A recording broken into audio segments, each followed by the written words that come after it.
Hola, Dios les bendiga. Un saludo para todos en esta nueva oportunidad. Me da mucho placer y me da mucha alegría saber que están por aquí con ese anhelo y el deseo de aprender más de la palabra de Dios. He leído sus comentarios y algunos me piden que hagamos estas enseñanzas diariamente, pero como ya les he dicho, la verdad me queda un poco complejo por el tema de que tengo algunos compromisos ministeriales y por esa razón no puedo subir las enseñanzas todos los días, pero constantemente ustedes van a ver aquí en mi canal. Entre semana van a haber una, van a haber dos enseñanzas. Pueden estar muy pendientes de activar también la campanita de las notificaciones.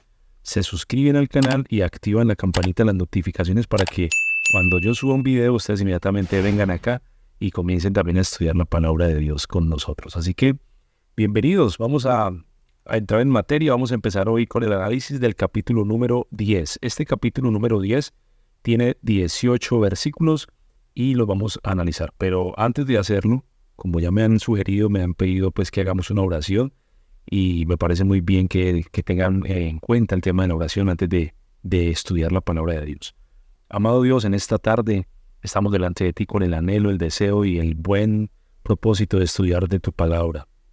Quiero pedirte que me des a mí la sabiduría, la unción y la capacidad de explicar esta palabra, estos textos sagrados de la manera más fiel posible. Que no haya una interpretación mía, sino que realmente me sujete a lo que está escrito aquí, para que seamos bendecidos a través de esta palabra.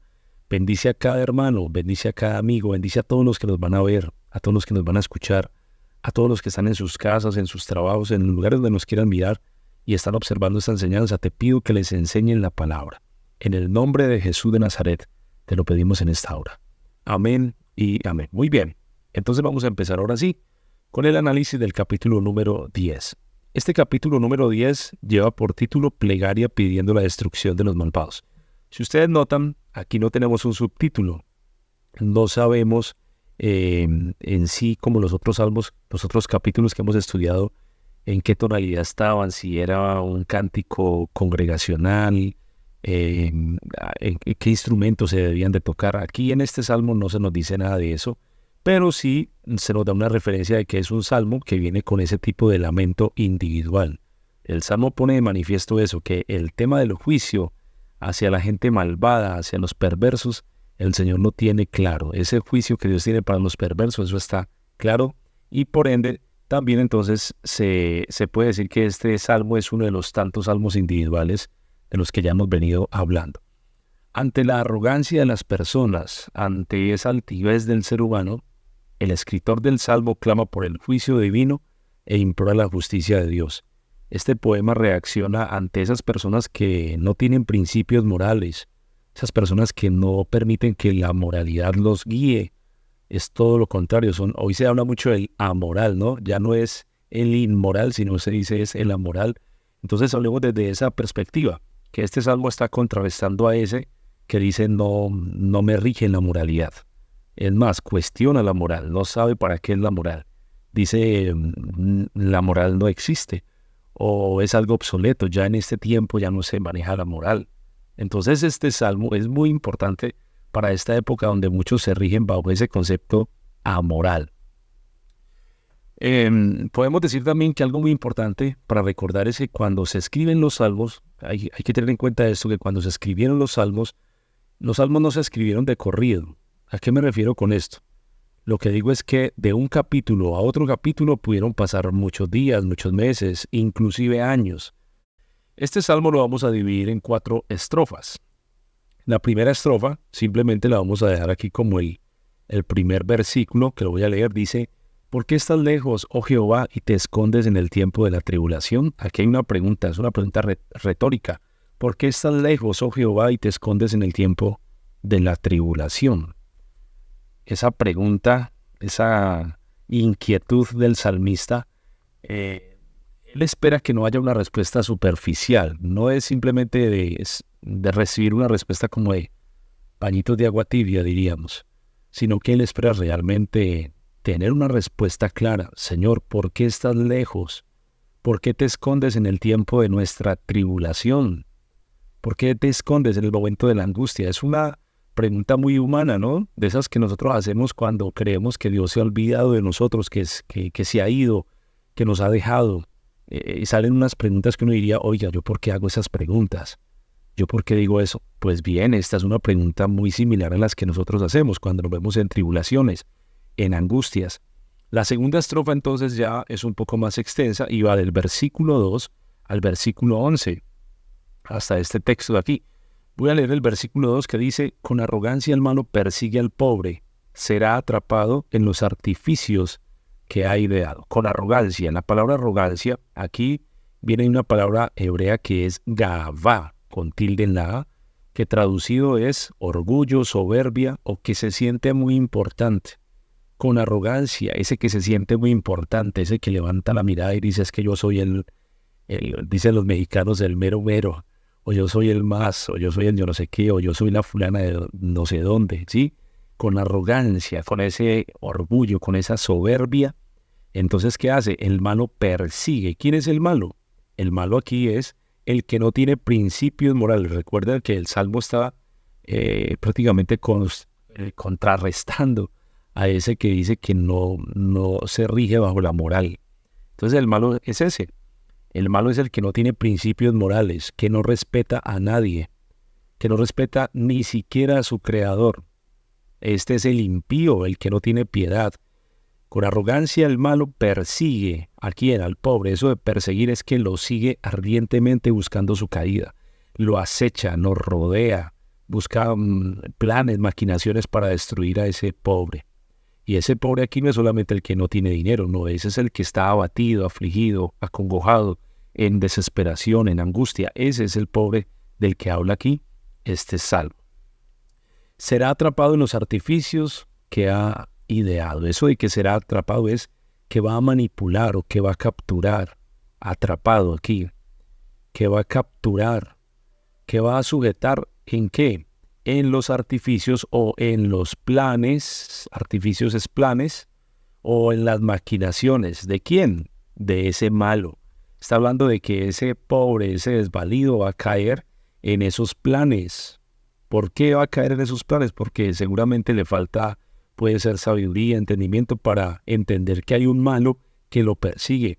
Y ya aquí podemos abrir una primera aplicación, y es que tenemos que tener los ojos muy abiertos nosotros cuando vengan estos malos a tratar de enredarnos en sus planes.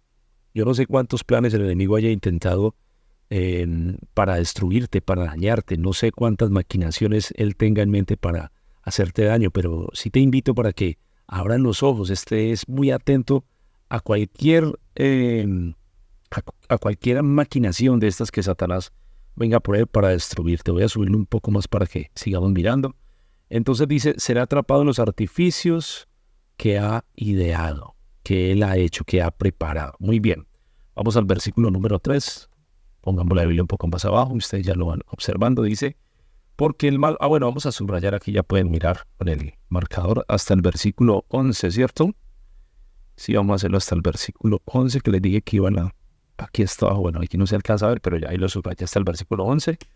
Sigamos diciendo: porque el malo se jacta del deseo de su alma, bendice al codicioso y desprecia a Jehová. Pongamos mucho cuidado a lo que dice aquí, porque el malo, el impío, el perverso, ese que está buscando hacer el mal, ese que no tiene piedad, se jacta o celebra.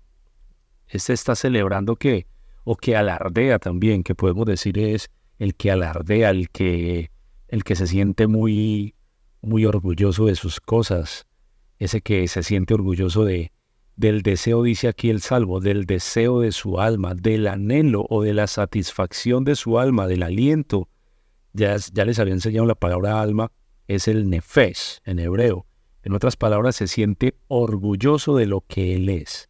Este no se siente mal por ser malo, se siente muy bien, todo lo contrario, se siente muy orgulloso de ser malo, de ser perverso, de hacer lo malo. Yo no sé si a ustedes les ha tocado encontrar personas así que se sientan muy orgullosas de ser malas. De esas personas nos tenemos que cuidar muchísimo.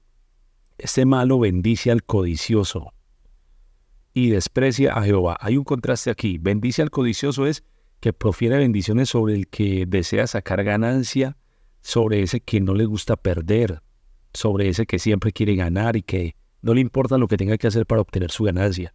O sea, este quiere siempre bendecir a ese malo, a ese codicioso. Como diríamos por aquí, entre ellos se entienden, ¿no? O dice una frase se junta el hambre con la necesidad. Es más o menos la frase que dicen por allí. Ese bendice al codicioso y desprecia. ¿A quién? A Jehová. Ese desprecia es abomina o rechaza. Rechazan al Señor, rechazan a Dios. Lo rechazan completamente y no quieren saber nada, absolutamente nada de este buen Dios. El versículo 4 dice de la siguiente manera: el malo, por la altivez de su rostro, no busca a Dios. No hay Dios en ninguno de sus pensamientos. El malo aquí es el impío, el perverso. Ese perverso que por la altivez de su rostro, esta frase, por la altivez de su rostro, es por la arrogancia, por esa arrogancia que muestra inclusive con su mismo rostro. Es una actitud altiva, el que tiene su rostro como elevado, o como diríamos nosotros, el que mira por encima del hombro. ¿Han escuchado esa frase? Ese que mira a todo el mundo como por encima, como que dice, uy, usted es inferior a mí, usted no vale, no sirve, tal vez porque no tiene dinero, porque no tiene la belleza que él tiene o ella tiene. En fin, hay muchas razones por las que muchas personas miran por encima del hombro a los demás. Entonces dice, el malo por la altivez de su rostro no busca a Dios, no se acuerda de Dios. ¿Por qué no lo busca? ¿Por qué no lo hace? Porque cree que no necesita de nadie, porque cree que es autosuficiente, incluyendo a Dios, no necesita a Dios. Él dice, para mí, Dios es simplemente una idea más, pero no lo necesito. Por eso entonces el salmista termina el versículo 4 diciendo, no hay Dios en ninguno de sus pensamientos, no hay direccionamiento divino en sus planes, no hay direccionamiento de Dios. En otras palabras, no quiere vivir bajo la voluntad de Dios. En la versión Palabra de Dios para Todos dice de la siguiente manera este texto: los perversos dicen que no hay Dios, no le consultan nada porque están llenos de soberbia. Dios no cabe dentro de sus planes. Eso es lo que dicen los perversos. Continuemos, versículo 5 dice, sus caminos son torcidos en todo tiempo, tus juicios los tiene muy lejos de su vista, a todos sus adversarios desprecia. La palabra sus caminos, aquí, vamos a ponerlo con este marcador. Bueno, no, va a tocar ya con el verde porque se nos dañó una puntita por aquí. Esta palabra caminos en el hebreo es derek, y ese derek es el curso de la vida, o el rumbo, o su viaje, o su senda. Ese camino de la vida, esa senda, ese rumbo de su vida está torcido. Ellos hicieron girar el camino de la vida, no para traer bendición, sino para traer aflicción y dolor. Eso de estar torcido es que se salió de la senda. Lo torcido es lo que obviamente no está recto, ¿verdad? Entonces estos han torcido su senda y no para traer bendición, vuelvo y lo repito, no, todo lo contrario. Torcido en su senda para traer aflicción y calamidad, no solamente a ellos, sino a los que los rodean. Continuemos por aquí, dice, tus juicios los tiene muy lejos de su vista. Tus juicios los tiene muy lejos de su vista, tus veredictos. Eso de los juicios habla del veredicto de Dios, de la orden, de la sentencia de Dios. Él ha quitado eso de su vista, no le importa las decisiones que Dios tome. Eso es lo que está diciendo acá. No le interesa saber si Dios dice que hay que hacer así o hay que hacer así. Por ejemplo, la Biblia dice que sin santidad nadie verá al Señor. Este malo dice, no me importa eso, no me interesa eso. La Biblia dice que hay que amar a nuestro prójimo. Este malo dice, no me importa eso. Primero yo, segundo yo y tercero yo. ¿Han oído esa frase? El malo siempre piensa primero en sí y por sí mismo, antes que pensar en el bienestar de los demás. Cuidado con eso, mis queridos oyentes. No caigamos en esos errores, no caigamos en esos juicios de creernos autosuficientes y como que no necesitamos de nadie más y no amar al prójimo. Hay que amar al prójimo, porque si no entraríamos en esta lista de los perversos, de los malos, y qué feo uno decir, hombre, yo también hago parte de ese grupo de los que no tienen en cuenta los veredictos de Dios. Y termina la frase diciendo el versículo 5, a todos sus adversarios desprecia. No tienen respeto por nada ni por nadie, pues los miran a todos con desprecio, no respetan autoridad, no respetan líder, no respetan absolutamente nada. El versículo 6 dice en su corazón, no seré movido jamás, nunca me alcanzará el infortunio. Este versículo 6 es prácticamente como un juramento Y empieza ese juramento diciendo, él dice en su corazón, no seré movido jamás. Es algo muy similar como a esa frase que Jesús usaba en la antigüedad, muy usada por él, que decía, de cierto te digo. Pues bien, este es un juramento así, eso es como diciendo, yo siempre voy a ganar, nunca voy a perder. ¿Y será verdad que el hombre siempre va a ganar? ¿No será también que el hombre tiene momentos donde pierde? Yo creo que sí. Y todos sabemos aquí que es verdad lo que estoy diciendo. ¿Por qué? Porque aunque querramos siempre ganar, aunque querramos tener siempre la razón, eso es imposible. Nunca vamos a tener siempre la razón. Hay momentos donde vamos a tener que ceder, bajarnos de nuestro pedestal de orgullo y permitir que otros ganen. Pero este malo, él dice, no seré movido jamás y nunca me alcanzará el infortunio. Es muy fuerte eso. Nunca me alcanzará el infortunio, y es mentira. A los seres humanos siempre les va a llegar un momento de esto de calamidad, siempre. Y aquí vamos a continuar analizando lo que estoy diciendo. Voy a continuar. Versículo número 7.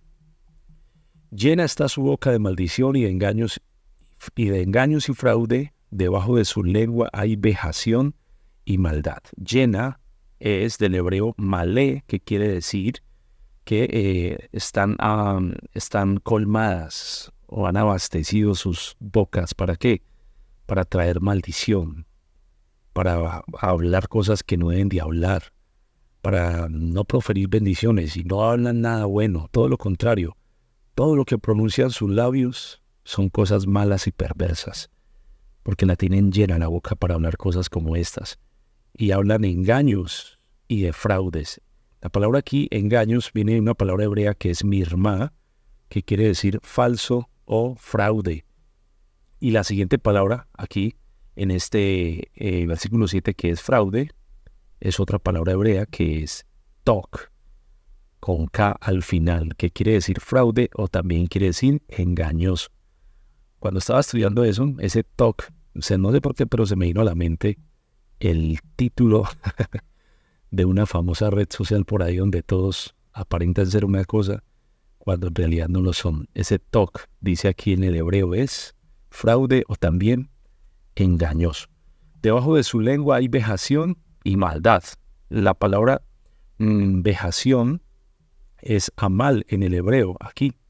Y ese amal quiere decir esfuerzo agotador o preocupación o aflicción. Hay vejación, hay un esfuerzo agotador, hay una preocupación. Estos tratan de poner cargas pesadas sobre los pobres, sobre los inocentes, sobre los abatidos. Eso es lo que tienen debajo de su lengua. Eso de debajo de su lengua es detrás de su forma de hablar. Porque algunos hablan de una forma encantadora que llama la atención, muy parecida a esas formas que utilizan los famosos culebreros que tratan de vender cosas, ¿no? Y en la forma de hablar ellos llaman mucho la atención, cautivan al oyente y la persona termina allí escuchando una cantidad de cosas con respecto a lo que él va a vender y terminan comprándole y sin siquiera darse cuenta si realmente necesitaban eso que le están ofreciendo. Estos que tienen debajo de su lengua es detrás de su forma de hablar, que aunque es cautivadora, que aunque encanta al oído, esta forma de hablar simplemente lo que trae sobre las personas que los escuchan son preocupaciones y aflicciones. Cuídate de esas personas que en vez de traer a tu casa, a tu vida, a tu corazón bendiciones, lo que hacen es traerte más preocupaciones. Por ejemplo, yo siempre le digo a los miembros de mi congregación donde pastoreo, cuando vayamos a visitar a un enfermo, no le hablemos de lo mal que se ve. Uy, tan feo que te ves, o uy, estás muy demacrado, o tu rostro realmente... No, antes todo lo contrario. Si vamos a visitar a una persona que está muy enferma, hay que traer bendición, hay que traerle palabras de vida, de aliento. Dios te va a sanar, Dios te va a levantar de esa cama, no te preocupes, vas a salir de esta situación. Pero hay gente que dice frases como que, uy, eso da 3 días antes de morirse. Y esas palabras no traen bendición, no traen nada bueno. Muy bien, vamos a seguir subiendo la Biblia para que sigamos analizando. A ver, subamos un poquito más por aquí. Estamos en el versículo número 8, que dice, se sienta en acecho cerca de las aldeas, en escondrijos mata al inocente. Sus ojos están acechando al desvalido. Eso de que se sientan acecho cerca de las aldeas es que se esconden en lugares que ocultos. Estos no dan la cara, estos son cobardes. Están vigilando, pero están detrás como de los matorrales, detrás de lugares así donde no los ven para hacer el mal. Normalmente las personas que hablan cosas de nosotros que no son verdad, nunca dan la cara. Siempre están hablando detrás de nosotros. Buscan la manera de hablar detrás. Por ejemplo, en las redes sociales se ve mucha gente que habla y escribe cosas, pero no son capaces de dar la cara.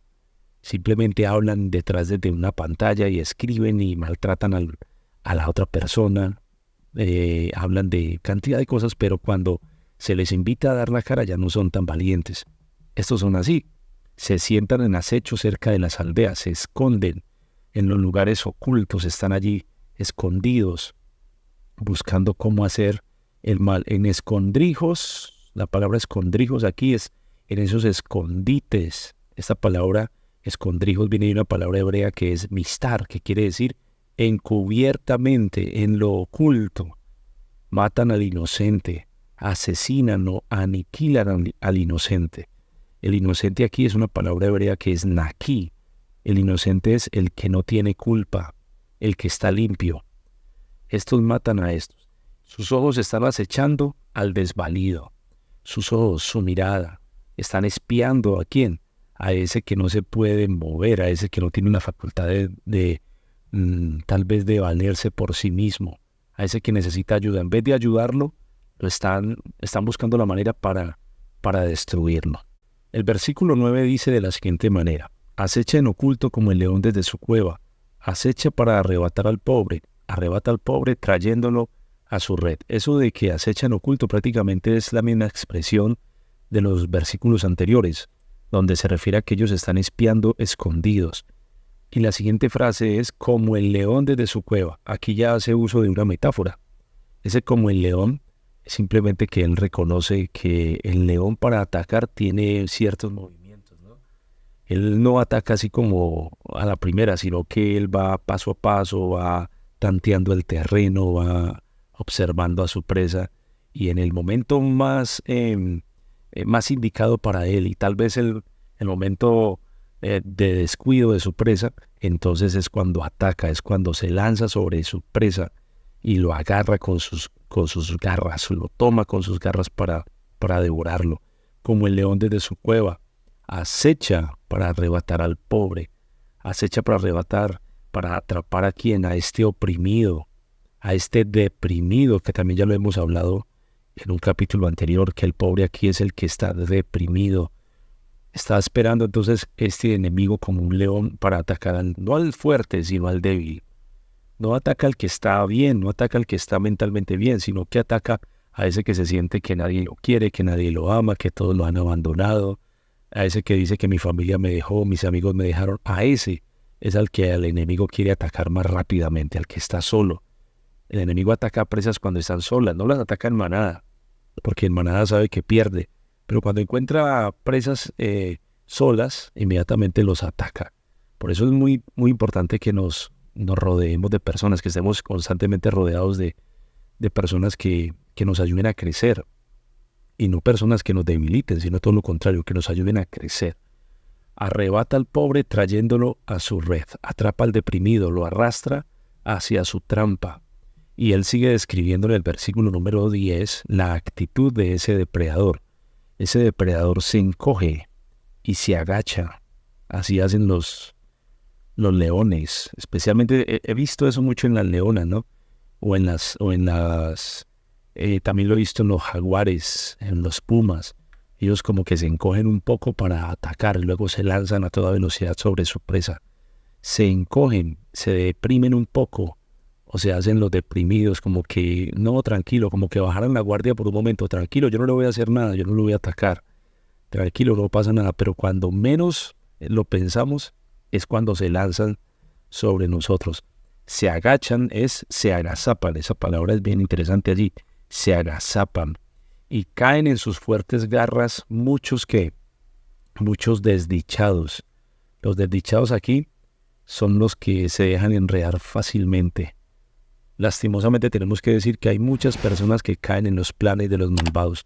Aunque Dios les habla, aunque Dios les da la instrucción, les ha dado la enseñanza, hay personas que por más que Dios les haya hablado no quieren oírlo y terminan siendo devorados por estos malos.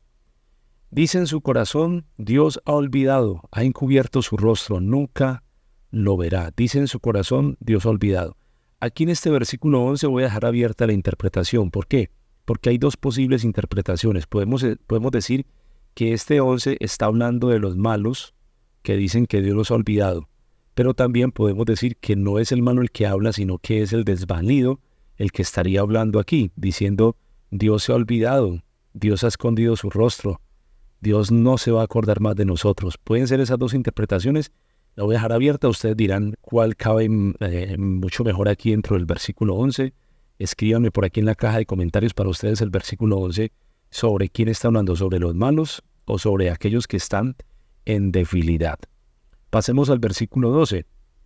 Levántate, oh Jehová, Dios, alza tu mano, no te olvides de los pobres. Una vez más, el salmista utiliza la palabra levántate, de la que ya hemos hablado en otras ocasiones. Ese levántate es eleva tu carácter y eleva tu furor, oh Jehová Dios, la autoridad, ¿no? Alza tu mano. Este alza, y especialmente hablar de que alza tu mano, es una expresión que alude al momento cuando los reyes de la antigüedad extendían el cetro, cuando ponían el cetro sobre una persona. ¿Qué significaba eso de poner el cetro sobre una persona? Eso significaba el favor o la misericordia de parte de ese rey para esa persona. O sea, esa persona alcanzaba gracia, alcanzaba favor, alcanzaba misericordia. El rey le daba el acceso a su presencia. Por allá en el libro de Esther se narra la historia de cuando el rey le extiende el cetro a ella para que se acerque. Si el rey no extiende el cetro, eso es señal de que no quiere que la persona ingrese y posiblemente hasta la muerte le puede dar a esa persona. Pero cuando el rey extiende el cetro, le está diciendo, yo te bendigo, yo te doy mi favor, yo te doy mi gracia. Esto es lo que el salmista dice acá. Levántate, oh Jehová, alza tu mano, por favor, extiende esa mano sobre nosotros. No te olvides de quién eres, no te olvides de los pobres, no te olvides de los que sufren, no te olvides de los desvalidos. Muy bien, vamos a pasar al versículo número 13. Voy a bajar entonces un poco más la Biblia y la corro para este lado para que ustedes la puedan observar. Muy bien. ¿Por qué desprecia el malo a Dios? Aquí hay una pregunta. En su corazón ha dicho, tú no lo inquirirás esa palabra aquí, inquirir. ¿Por qué desprecia el malo a Dios? Aquí esa pregunta es, ¿por qué abomina o por qué rechaza o por qué detesta el impío a Dios? Porque éste ha dicho que en su corazón, él ha colocado en lo más profundo de su ser, de sus pensamientos, la siguiente premisa. Él dice que Dios no lo va a ayudar. Es como si el impío mirara a Dios y le dijera, tú no vas a ayudar a tu creación. Es muy desafiante esta expresión. Él diciéndole a Dios, usted se olvidó de nosotros, olvidó lo que ha creado. Versículo 14, tú los has visto, porque miras el trabajo y la vejación para dar la recompensa con tu mano.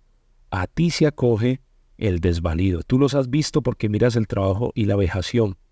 El salmista está diciendo que Dios ha visto su malicia y la aflicción que generan, aunque ellos no tienen la más mínima idea de que Dios todo lo sabe. Ellos no están apercibidos de que Dios todo lo conoce, pero lo que en realidad está pasando es que aunque ellos maquinen y tengan ideas malas, Dios todo lo ha visto, porque Él ha visto el trabajo que estos ponen. Ha visto todo lo malo que ellos han hecho, la vejación que ellos traen sobre las personas, para dar la recompensa con tu mano. Eso de darle recompensa es para vengar con tu mano abierta, con tu mano de poder a estos malvados, que traerá el Señor juicio sobre cada uno de estos que han hecho el mal. Dice entonces, sigue diciendo la última parte, a ti se acoge el desvalido, tú eres el amparo del huérfano. A ti se acoge el desvalido, ante ti se rinde el desdichado y el desafortunado. Tú eres el amparo del huérfano. Qué bonita esta frase, porque el Señor es el lugar de refugio de todos los huérfanos, de todos los que han quedado huérfanos. Por aquí en la caja de comentarios, el otro día estaba leyendo algunas de las historias que me han escrito, unas historias muy tristes, en donde me cuentan que han perdido un ser querido, han perdido a la mamá, al papá, a un hijo. En mi caso puedo decirles que Dios fue mi refugio y ha sido mi refugio. En el momento en que mi madre falleció, yo tenía 17 años cuando ella murió, era un adolescente, y en esa época sentía que mi mundo se derrumbaba, pero Dios fue mi fortaleza, Dios me abrigó y yo sentí que Dios fue mi refugio, nunca me abandonó. Y seguramente es lo mismo que le ha pasado a usted que ha estado en un momento de duelo. En su momento de lágrimas, en su momento de aflicción, el Señor siempre le dará su consuelo. Versículo 15. Quebranta tú el brazo del inicuo y persigue la maldad del malo hasta que no halles ninguna. Persigue o quebranta el brazo.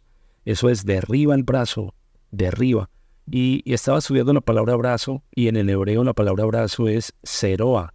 Y ese seroa no solamente se refiere al brazo, sino que se refiere también a la espaldilla, o sea, a la parte baja de la espalda, o nosotros diríamos a la región lumbar. Es como si quisiera que lo golpearan allí, porque ese golpe allí es dolorosísimo. Es una forma metafórica de hablar de él. Y persigue la maldad del malo hasta que no halles ninguna. Acuérdate de la iniquidad de los perversos. No olvides lo que ellos han hecho. El versículo 16, tengamos muy en cuenta esto, me gusta mucho este versículo 16. Jehová es rey eternamente. ¿Y qué? Y para siempre. Jehová es rey eternamente y para siempre. Esta es una declaración poderosa y la describe para decirle a los malos que el Señor es el rey desde la eternidad y hasta la eternidad. En otras palabras, él lo que trata de decir es que Jehová siempre ha sido el rey. Nosotros por ahí cantamos una canción que dice: con una corona de espinas te hiciste rey por siempre, ¿verdad? Por ahí la cantan y la cantamos. Te doy gloria, gloria. Y entonces una de las frases dice: con una corona de espinas te hiciste rey por siempre. Pero eso no es verdad. El Señor no se ha hecho rey a través de una corona de espinas. Eso es un poema que suena tal vez bonito, sí, muy bonito, pero cuando se va uno a la práctica, a la teología, al estudio bíblico, a la exégesis de la palabra, nos damos cuenta de que eso no es cierto. Él no se ha hecho rey con una corona de espinas. El Señor siempre ha sido rey. Si nosotros pusiéramos esa melodía en las manos de David, yo creo que David se enojaría, o si las colocáramos en manos de Asaf o de Jedutún, de alguno de estos salmistas, se enojarían. ¿Por qué? Porque ellos saben que a él no lo podemos reducir a un reinado temporal, porque este rey nunca ha dejado de ser rey. Él siempre ha sido rey, eternamente y para siempre será el rey.